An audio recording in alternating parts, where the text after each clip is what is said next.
Tutekereta bunge yo ya Kitutu Chache South ni ngobono abateneri kurwasia bisiumo jumbe boro ngoro Mheshimiwa Anthony Kibagendi banyariko babagwesokya na gukwandira emirobere yegandrete igati ya Bible bagante kuyarigana guchikubairani abana babo asema somabo mutinyo mutangani umwako gocha ni ngobono basabirwe banyariko babagwesokya so bunge asechia bisiche bunge yo bunenchire mu yo chikonyora chibasari hechirache ko bakonya barabo konyorobo konyi kurwase ya bisiumo jumbe wetera seke ganja kya NGCDF bunense mu chibasari yo kwegandaria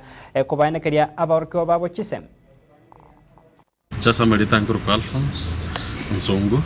the chairman ya Kitutu Chache South NGCDF to poga togote ya bantu baminto wa Kitutu Chache South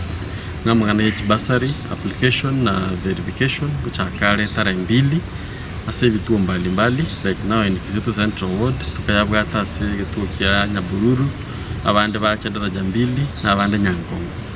Tentoko kenda jatiko ward bachenya Diango ko primary school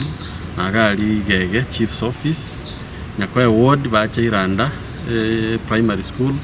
amona Kioge secondary school and then Bogeka ward bache Ititi primary na alivyo Nyonga chief's office Bogusero ward bache St Patrick's primary school amona Iraganga primary school. Bantu baitu bacha ni bintu biko bwaki bacha ne birth certificate acha ne kibande kimwe kya Bible bonds amone report form kwa kingu mwana school getari acha bakora application yeji basari form 1 paka form 4 plus babata tertiary institutions that is colleges amana universities.